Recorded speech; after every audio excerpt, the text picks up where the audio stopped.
Women are apparently liberated in many ways, but in fact and in practice they're not. They're still discriminated against in many professional fields, and often in very pernicious ways. I think the time has come when women have got to find self-respect and a full identity of their own, and that's what's very difficult for them. And the battle that we have to fight is not against men; it's often against women. Since its inception in the late 19th century, feminism has continued to be a historical movement, with the multiple waves of feminism being expressed in music, in media, and in literature. In Renée Nor's interpretation of Margaret Atwood's The Handmaid's Tale, there is a portrayal of misogyny as a dystopian nightmare, where women have been reduced solely to their reproductive capabilities. Coupled with this new form of female subjugation is the utter loss of mental and physical autonomy. Atwood, however, portrays this patriarchy as one not solely built on the acts of men, but additionally through the role of female complicity. Coupled with ironically beautiful imagery, The Handmaid's Tale graphic novel presents the disconcerting portrayal of gender-based oppression.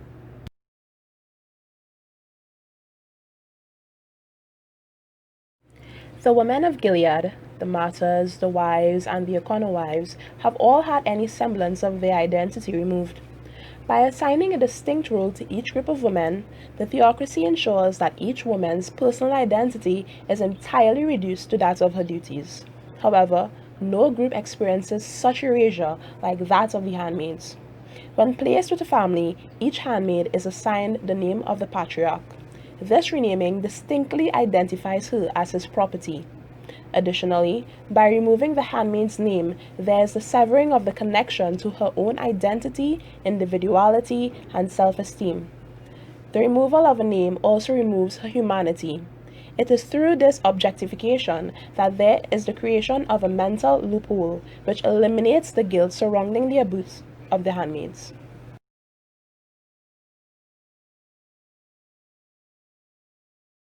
One of the most detrimental factors of oppression is the removal of the ability to make choices and manage one's own life. This is usually done through the creation of various social systems that inherently inhibit self-determination. In The Handmaid's Tale, there is a loss of a woman's economic freedom by denying her access to her bank account and removing her job. It is by no coincidence that economic freedom is the first to be taken away, as financial freedom often leads to social freedom. In most cases, it allows women the leverage needed to lobby for legal and political change. Moreover, the reassigning of finances to a woman's male partner reinforces the gender stereotype that places the man as the breadwinner.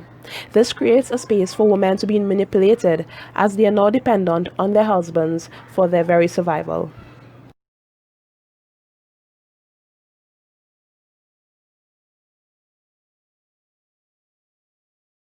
Along with the removal of personal identity comes the removal of feminine identity. Gilead presents women who are denied the expression of their femininity through the removal of typically feminine things such as makeup and skincare. Furthermore, the red cloak that the handmaids wear cover what Gilead views as sexually provocative femininity. The removal of a woman's feminine identity and its sexual associations act as a mental blinder in order to ensure the handmaids conform to their new purpose of reproduction. It also removes any association of femininity/sexuality with pleasure, which inherently goes against Gilead's interpretation of the Bible. While it is easy to lay blame to the men of a patriarchal society, as oftentimes they are directly responsible for the creation of the social and political systems that oppress women, the contribution of other women to their own subjugation is often overlooked. The Handmaid's Tale examines complicity seen in the character of Serena Joy and the concept of the Jezebels. Serena Joy is characterized as once being an advocate for the psychology that is Gilead's very ethos. She fought for a movement that was completely against her self-interests and was used by the theocracy to minimize and misrepresent the new society's proposed roles for women.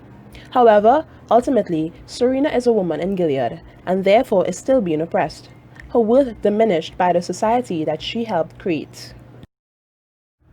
Women like Serena Joy, who echo the sentiments of a patriarchal society, are often governed by a form of misguided feminism.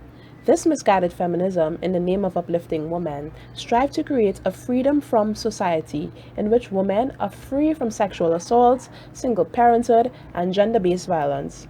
However, this results in new forms of oppression as the freedom to express oneself is usually compromised.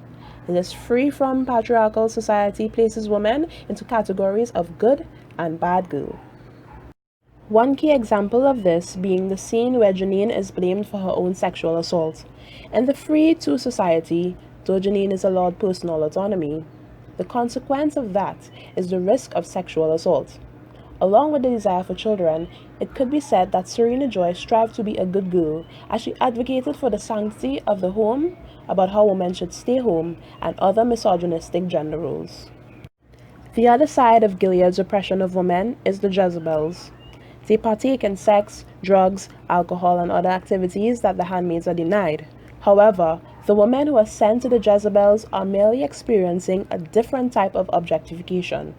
The irony lies in the fact that they partake in activities that once signified freedom from gender norms in a feminist movement. However, the Jezebels are viewed as sexual objects merely in the service of male pleasure.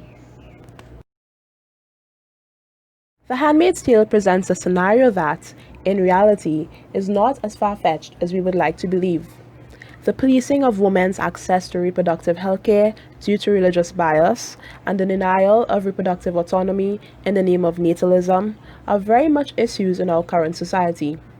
While Margaret Atwood wrote about the creation of a patriarchy and the ways women enable misogyny over 35 years ago, the graphic novel revitalizes this piece of literature as it presents a tale of utmost social importance in an easily accessible way, without being any less provocative.